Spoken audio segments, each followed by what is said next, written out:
Santapan Harian, Senin, 17 Agustus 2020.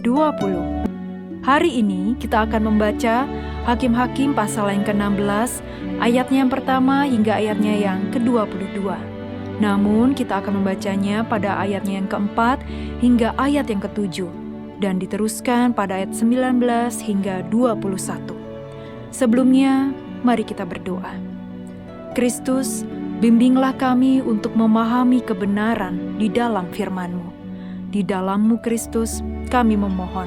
Amin. Hakim-Hakim pasal 16, ayat 4-7, dan ayat 19-21. Sesudah itu Simson jatuh cinta kepada seorang perempuan dari lembah Sorek yang namanya Delila. Lalu datanglah raja-raja kota orang Filistin kepada perempuan itu sambil berkata, "Cobalah bujuk dia untuk mengetahui karena apakah kekuatannya demikian besar. Dan dengan apakah kami dapat mengalahkan dia dan mengikat dia untuk menundukkannya. Maka kami masing-masing akan memberikan 1.100 uang perak kepadamu." Lalu berkatalah Delila kepada Simson, "Ceritakanlah kiranya kepadaku, karena apakah kekuatanmu demikian besar?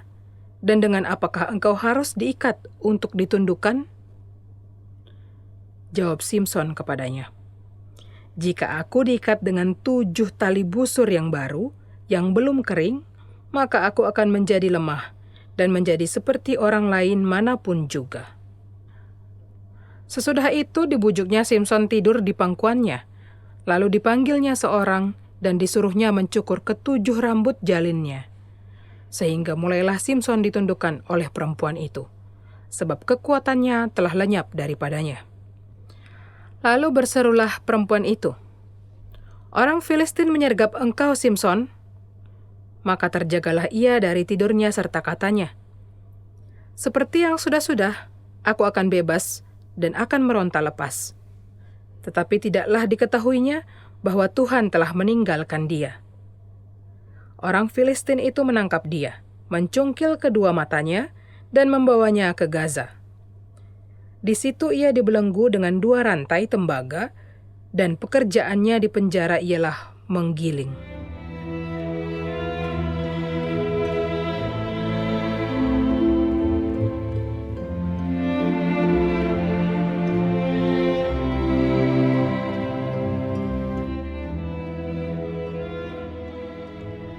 Sahabat Santapan Harian, strategi Simson untuk mengalahkan bangsa Filistin bukan tanpa resiko. Ia menikahi orang Filistin bukan karena tidak ada perempuan cantik di Israel, melainkan karena berniat cari perkara dengan orang-orang Filistin. Ia menyerang Filistin bukan dengan pasukannya yang banyak, tetapi seorang diri saja. Jadi ini merupakan konflik antar pribadi, bukan perang antar bangsa.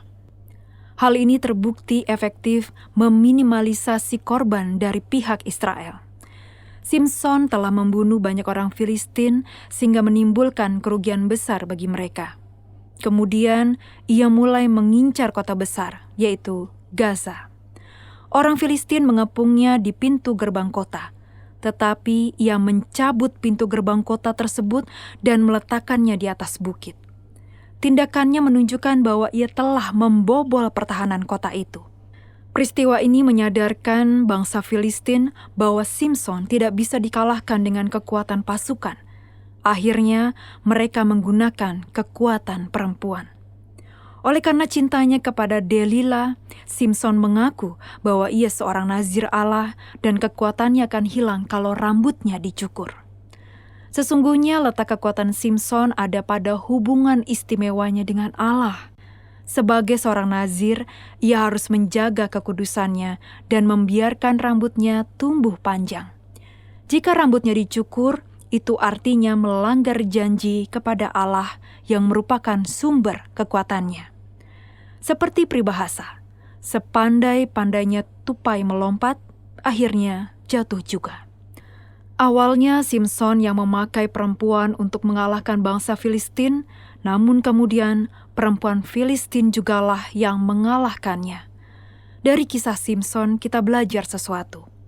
Bukan hanya kelemahan yang bisa menghancurkan, tetapi juga kekuatan kita. Karena itu, mohonlah kepada Tuhan agar kita senantiasa mawas diri terhadap kekurangan dan kelebihan yang ada pada kita. Pada saat kita kuat, kita justru meremehkan ancaman bahaya dan akhirnya terjatuh. Kita mesti waspada dan mengasah kepekaan batin agar lebih fokus kepada Tuhan. Mari kita berdoa. Mampukanlah kami ya Allah untuk senantiasa mawas diri dalam menapaki hidup ini. Di dalam anugerah kasih-Mu Yesus, kami memohon. Amin.